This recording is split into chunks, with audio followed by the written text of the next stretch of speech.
Number 1 ବଡ଼ ଘୋଷଣା ମାଗଣାରେ ମିଳିବ ଗ୍ୟାସ୍। ନୂଆ ଗ୍ୟାସ୍ କନେକ୍ସନ୍ ନେଉଥିଲେ ବଡ଼ ଘୋଷଣା। ଏପ୍ରିଲ 30 ଯାଏଁ ମାଗଣା ମିଳିବ ଗ୍ୟାସ୍। ମଧ୍ୟପ୍ରାଚ୍ୟରେ ଚାଲିଥିବା ସଂଘର୍ଷ ଯୋଗୁଁ ତରଳ ପେଟ୍ରୋଲିୟମ ଗ୍ୟାସ୍ ଏଲ୍ପିଜି ବ୍ୟବହାରକାରୀମାନେ ସମ୍ମୁଖୀନ ହେଉଥିବା ଅସୁବିଧା ମଧ୍ୟରେ ପାଇପଲାଇନ୍ ମାଧ୍ୟମରେ ପ୍ରାକୃତିକ ଗ୍ୟାସ୍ ଯୋଗାଣ କରୁଥିବା ଏକ କମ୍ପାନୀ ମହାନଗର ଗ୍ୟାସ୍ ମଙ୍ଗଳବାର ଏକ ପ୍ରତିଶ୍ରୁତି ଦେଇଛି ଯେ ଗ୍ୟାସ୍ ଯୋଗାଣ କୌଣସି ବାଧା ବିନା ଜାରି ରହିବ। ଏହା ବ୍ୟତୀତ ଏକ ସ୍ୱତନ୍ତ୍ର ପଦକ୍ଷେପ ଆରମ୍ଭ କରିଛି।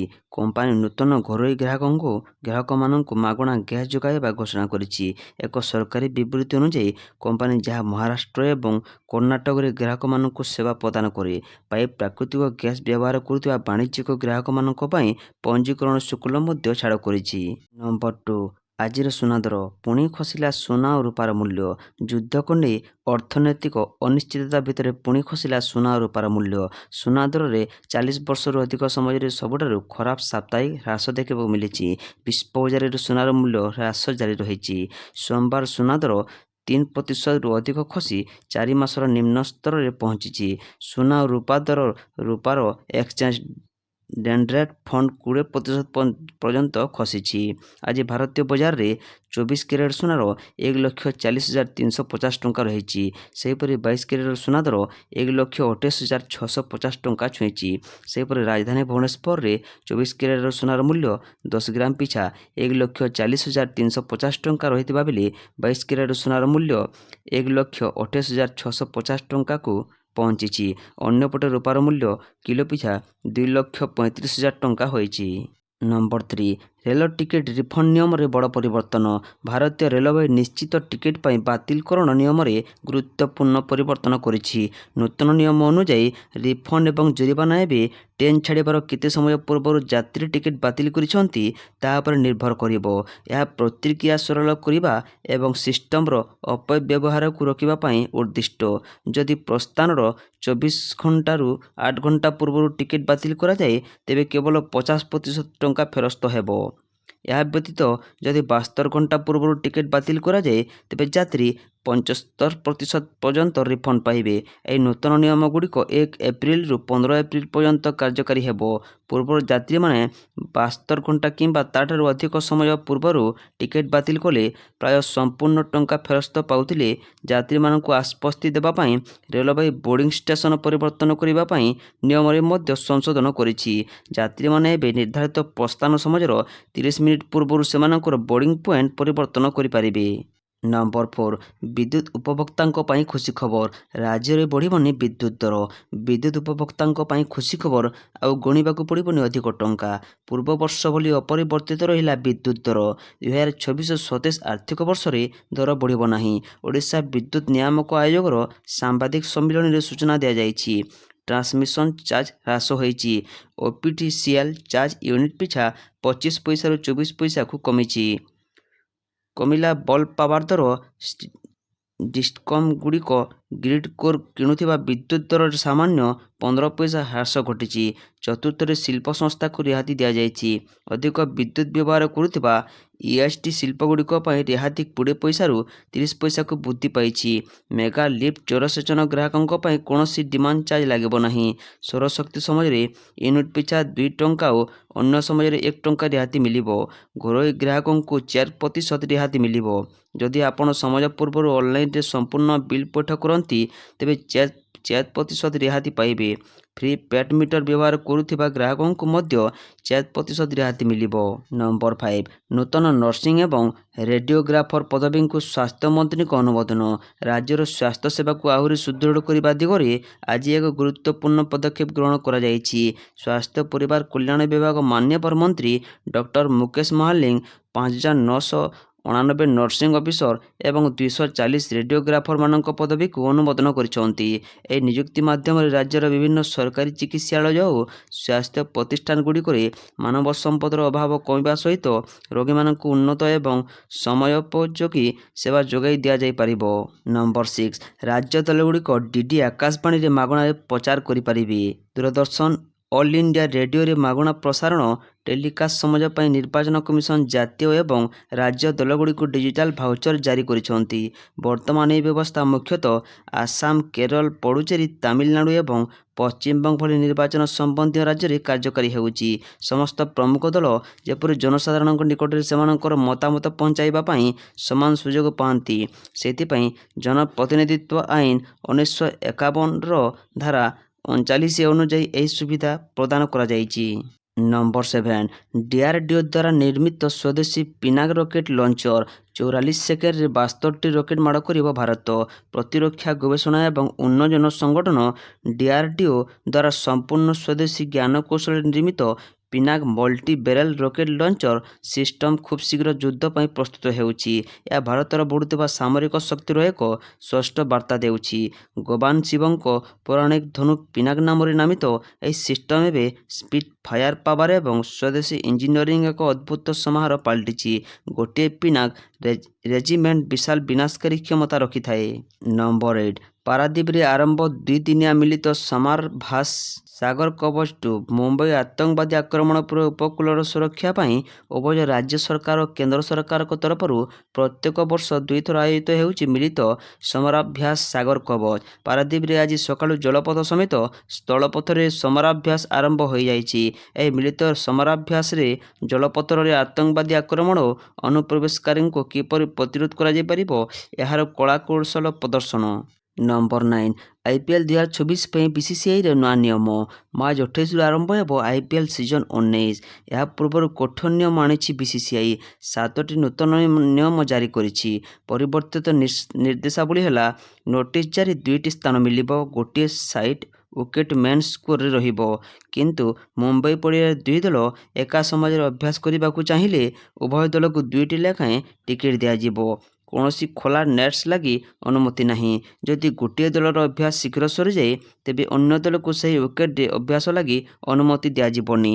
ମ୍ୟାଚ୍ ଦିନ କୌଣସି ଅଭ୍ୟାସ ଲାଗି ଅନୁମତି ନାହିଁ। ମ୍ୟାଚ୍ ଦିନ କୌଣସି ପ୍ରକାର ଫିଟନେସ୍ ପରୀକ୍ଷା ପଡ଼ିଆ ଭିତରେ କରାଯାଇପାରିବନି। ଅଭ୍ୟାସ ଦିନ କେବଳ ମାନ୍ୟତାପ୍ରାପ୍ତ କର୍ମଚାରୀଙ୍କୁ ଡ୍ରେସିଂ ରୁମ୍ ଓ ପଡ଼ିଆ ଭିତରକୁ ଛଡ଼ାଯିବ। ଖେଳାଳିଙ୍କ ପରିବାର ଓ ସାଙ୍ଗସାଥୀ ଅଲଗା ଗାଡ଼ିରେ ଆସିପାରିବେ। ହସ୍ପିଟାଲିଟି ଏରିଆ ଦଳର ଅଭ୍ୟାସ ଦେଖିବେ। ଖେଳାଳିମାନେ କେବଳ ଦଳୀୟ ବସ୍ରେ ଅଭ୍ୟାସକୁ ଆସିବେ ଓ ଫେରିବେ। ନମ୍ବର 10 ରତ୍ନଭଣ୍ଡାରରୁ ଅଲଙ୍କାର ଗଣତି ମଣତି ଆରମ୍ଭ ହେବ। ମହାପ୍ରଭୁଙ୍କ ରତ୍ନଭଣ୍ଡାରରୁ ଅଲଙ୍କାର ଗଣତି ମଣତି ଆରମ୍ଭ ହେବ। ସେଥିପାଇଁ ସରିଛି ପ୍ରସ୍ତୁତି। ଏସ୍ଓପି ଅନୁସାରେ ଗଣତି ପାଇଁ ହୋଇଛି ଟ୍ରେନିଂ। ସେପଟେ ଅଲଙ୍କାର ଗଣତି ପାଇଁ ଓଜନ ମେସିନ୍ ବି ଶ୍ରୀମନ୍ଦିର ପ୍ରଶାସନ ଆଣିଛି। ଶ୍ରୀଜୀଉଙ୍କର ଭିନ୍ନ ଭିନ୍ନ ରତ୍ନ ଅଲଙ୍କାର ସବୁର ଓଜନ କରାଯିବ। ମାପରେ କେତେ ଓଜନ ହେଲା ତାର ଟ୍ୟାଗ୍ କରାଯାଇ ଗହଣା ସହ ଲାଗିବ। 1978 ମସିହାର ତାଲିକା ଅନୁସାରେ ଶ୍ରୀମନ୍ଦିର ରତ୍ନଭଣ୍ଡାରରେ ଠାକୁରଙ୍କର 747 ପ୍ରକାରର ଅଲଙ୍କାର ରହିଛି, ଯେଉଁଥିରେ 12,838 ଭରି ସୁନା ଓ 22,153 ଭରି ସୁନା ଅଲଙ୍କାର ଥିବା ଦର୍ଶାଯାଇଛି। କେବଳ ଭିତର ଭଣ୍ଡାରରେ 367 ପ୍ରକାରର ଅଲଙ୍କାର ରହିଛି। ଏଥିପାଇଁ ପ୍ରସ୍ତୁତି ଚୂଡ଼ାନ୍ତ ପର୍ଯ୍ୟାୟରେ ପହଞ୍ଚିଛି। ଗଣତି ମଣତି ପାଇଁ ମାହେନ୍ଦ୍ରବେଲା ଧାର୍ଯ୍ୟ ହୋଇଛି ମଧ୍ୟାହ୍ନ 12:09ରୁ 1:45। ଏହି ଗଣତି ମଣତି ପାଇଁ ଗଠିତ 2ଟି କମିଟି ସଦସ୍ୟଙ୍କ ସହ ଆଲୋଚନା କରିଛନ୍ତି ଶ୍ରୀମନ୍ଦିର ମୁଖ୍ୟ ପ୍ରଶାସକ ଡକ୍ଟର ଅରବିନ୍ଦ ପାଢ଼ୀ ଓ ରତ୍ନଭଣ୍ଡାର କମିଟି ଅଧ୍ୟକ୍ଷ ଜଷ୍ଟିସ୍ ବିଶ୍ୱନାଥ ରଥ। ଏଥିରେ ଅନେକ ଗୁରୁତ୍ୱପୂର୍ଣ୍ଣ ନିଷ୍ପତ୍ତି ନିଆଯାଇଛି। ନମ୍ବର 11 ମଧ୍ୟପ୍ରାଚ୍ୟରେ ଜାରି ରହିଥିବା ବିବାଦ ଏବଂ ଏହାର ପ୍ରଭାବ ରାଜ୍ୟ ଅର୍ଥନୀତି ଉପରେ କିପରି ପଡ଼ୁଛି, ସେ ସମ୍ପର୍କରେ ସ୍ଥିତି ସମୀକ୍ଷା ଓ ନିରୀକ୍ଷଣ ପାଇଁ ଆଜି ମୁଖ୍ୟ ଶାସନ ସଚିବ ଶ୍ରୀମତୀ ଅନୁ ଗର୍ଗଙ୍କ ଅଧ୍ୟକ୍ଷତାରେ ଲୋକସେବା ଭବନସ୍ଥିତ ସମ୍ମିଳନୀ କକ୍ଷରେ ଏକ ଉଚ୍ଚସ୍ତରୀୟ ବୈଠକ ଅନୁଷ୍ଠିତ ହୋଇଯାଇଛି। ନମ୍ବର 12 ପଞ୍ଜାବୀ ଅଭିନେତ୍ରୀଙ୍କୁ ଦ୍ୱିତୀୟ ବିବାହ କଲେ ବାଦଶାହ। ଦ୍ୱିତୀୟ ବିବାହ କରିଛନ୍ତି ଜଣାଶୁଣା ଗାୟକ ତଥା ରାପର ବାଦଶାହ। ବାଦଶାହ ପଞ୍ଜାବୀ ଅଭିନେତ୍ରୀ ତଥା ମଡେଲ ଇଶା ରେଖିଙ୍କୁ ବିବାହ କରିଛନ୍ତି। ଅନେକ ଦିନ ଧରି ବାଦଶାହଙ୍କ ବିବାହକୁ ନେଇ ଚର୍ଚ୍ଚା ହେଉଥିଲା, କିନ୍ତୁ କିଛି ନିଶ୍ଚିତ ହୋଇନଥିଲା। ଏହି ଦମ୍ପତି ଅତି ନିକଟ ସମ୍ପର୍କୀୟଙ୍କ ଉପସ୍ଥିତିରେ ବିବାହ କରିଛନ୍ତି। ନମ୍ବର 13 ଧର୍ମ ପରିବର୍ତ୍ତନ କଲେ କରିପାରିବନି ଏହି ଅଭିଯୋଗ। ଧର୍ମ ପରିବର୍ତ୍ତନକୁ ନେଇ ଦେଶର ସର୍ବୋଚ୍ଚ ନ୍ୟାୟାଳୟ ଏକ ବଡ଼ ରାୟ ଶୁଣାଇଛନ୍ତି। ସୁପ୍ରିମକୋର୍ଟଙ୍କ ସ୍ପଷ୍ଟ ନିର୍ଦ୍ଦେଶ ଅନୁଯାୟୀ ଯଦି ଜଣେ ଦଳିତ ବ୍ୟକ୍ତି ହିନ୍ଦୁ, ଶିଖ କିମ୍ବା ବୌଦ୍ଧ ଧର୍ମ ବ୍ୟତୀତ ଅନ୍ୟ କୌଣସି ଧର୍ମ ଯେପରିକି ଖ୍ରୀଷ୍ଟିଆନ ଓ ଇସଲାମ ଗ୍ରହଣ କରନ୍ତି ତେବେ ସେ ନିଜର ଅନୁସୂଚିତ ଜାତିର ମାନ୍ୟତା ହରାଇବେ। ନମ୍ବର 14 ଯୁଦ୍ଧର ପ୍ରଭାବକୁ ହ୍ରାସ କରିବା ପାଇଁ ପ୍ରୟାସ କରାଯାଉଛି। ପ୍ରଧାନମନ୍ତ୍ରୀ ନରେନ୍ଦ୍ର ମୋଦି ଆଜି ରାଜ୍ୟସଭାରେ ପଶ୍ଚିମ ଏସିଆ ସଙ୍କଟ ସମ୍ପର୍କରେ ଏକ ବିବୃତ୍ତି ଦେଇଛନ୍ତି। ସେ କହିଛନ୍ତି ଯେ ଏହି ସଙ୍କଟ ଭାରତକୁ ଅଭୂତପୂର୍ବ ଚ୍ୟାଲେଞ୍ଜ ପ୍ରଦାନ କରିଛି। ଭାରତ ସରକାର ଦେଶକୁ ତେଲ ଏବଂ ଗ୍ୟାସର ସୁଗମ ସୁଯୋଗ ସୁନିଶ୍ଚିତ କରିବା ପାଇଁ କାର୍ଯ୍ୟ କରୁଛି। ପ୍ରଧାନମନ୍ତ୍ରୀ କହିଛନ୍ତି ଯେ ଭାରତ ସରକାର ଏହି ଚ୍ୟାଲେଞ୍ଜଗୁଡ଼ିକର ମୁକାବିଲା ପାଇଁ ମନ୍ତ୍ରୀମାନଙ୍କ ଏକ ଗୋଷ୍ଠୀ ଗଠନ କରିଛନ୍ତି। ନମ୍ବର 15 ଇରାନ ମିନାପ ସହର ଏକ ଗାର୍ଲସ ହାଇସ୍କୁଲ ଉପରେ ନିକଟରେ ଆମେରିକା ମିସାଇଲ ମାଡ଼ କରିଥିଲା। ଆକ୍ରମଣର ସିସିଟିଭି ଫୁଟେଜ ଜାରି କରିଛି ଯେଉଁଥିରେ 180ରୁ ଅଧିକ ପିଲାଙ୍କ ମୃତ୍ୟୁ ହୋଇଥିଲା। ଇରାନ ଦାବି କରିଛି ଯେ ଆମେରିକା ଜାଣିଶୁଣି ସାଜରେ ତ୍ୱେବ ସ୍କୁଲ ଟାର୍ଗେଟ କରିଥିଲା। ଇରାନର ସରକାରୀ ପ୍ରସାରଣ ସଂସ୍ଥା Islamic republic of Iran broadcast ମଙ୍ଗଳବାର ସ୍କୁଲ ଭିତରେ ଓ ବାହାରେ ସିସିଟିଭି ଫୁଟେଜ ଜାରି କରିଥିଲା ଯେଉଁଥିରେ ଆକ୍ରମଣ ପରେ ଭୟଙ୍କର ସ୍ଥିତି ଦେଖିବାକୁ ମିଳିଛି। ନମ୍ବର 16 ଏଲପିଜି ସିଲିଣ୍ଡରର ବୁକିଂ ବଦଳିଲା ନିୟମ। ମାସିକରେ କେତେ ସିଲିଣ୍ଡର ବୁକ୍ କରିପାରିବେ? ବିବାହ ବ୍ରତ ପାଇଁ କେତେ ସିଲିଣ୍ଡର ଆଣିପାରିବେ? ଜାଣନ୍ତୁ ଏଲପିଜି ସିଲିଣ୍ଡରର ବୁକିଂର ନୂଆ ନିୟମ।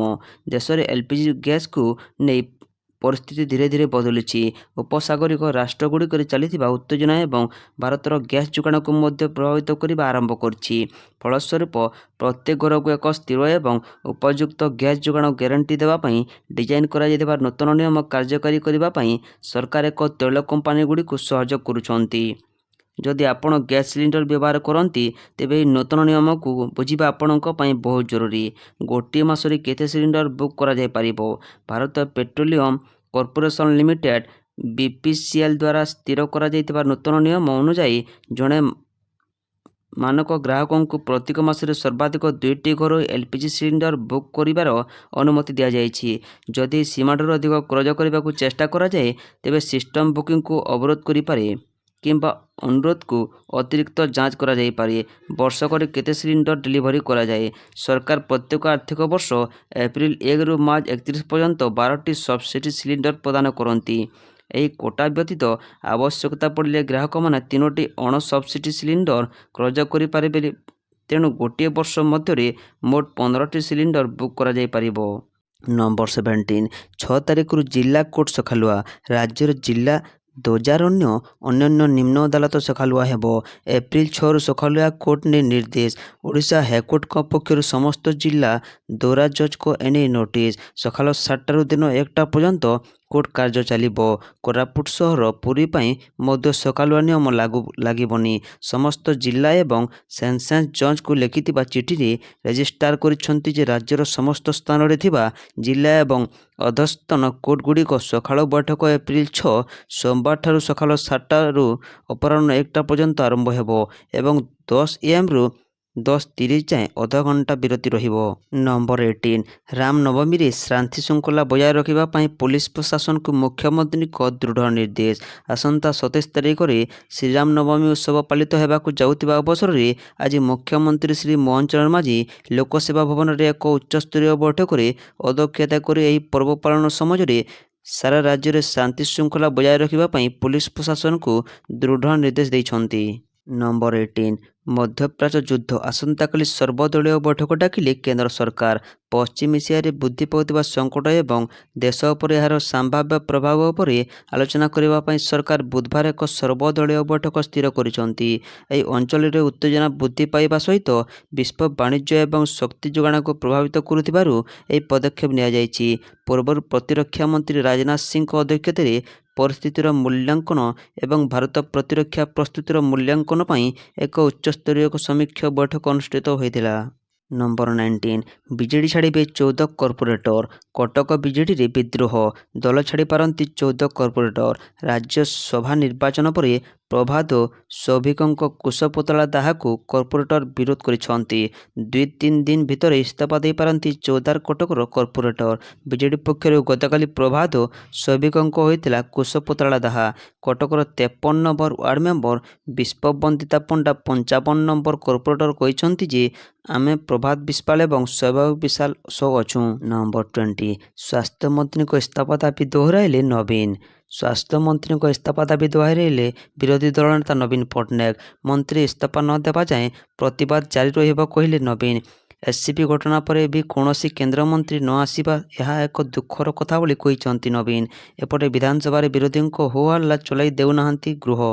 ନମ୍ବର 21 ଏହି ରାଜ୍ୟରେ 16 ବର୍ଷରୁ କମ୍ ବୟସର ପିଲାଙ୍କ ବ୍ୟବହାର କରିପାରିବେନି ସୋସିଆଲ ମିଡ଼ିଆ। ଆଜି ଦେଶ ଏକ ବିସ୍ଫୋର ସମୟ ବୟସରେ ସମସ୍ତ ବୟସର ଲୋକମାନେ ମୋବାଇଲ ଫୋନ୍ ପ୍ରତି ଆକର୍ଷିତ। ଯେକୌଣସି କାର୍ଯ୍ୟ କରୁଥିବା ସମୟରେ ମଧ୍ୟ ହାତରେ ସବୁବେଳେ ମୋବାଇଲ ଫୋନ୍ ରଖିଥାନ୍ତି। ଏହା ଏବେ ପିଲାମାନଙ୍କ ମଧ୍ୟ ପ୍ରଭାବିତ କରୁଛି ଏବଂ ସେମାନେ ମଧ୍ୟ ମୋବାଇଲ ନିଶାର ଶିକାର ହେଉଛନ୍ତି।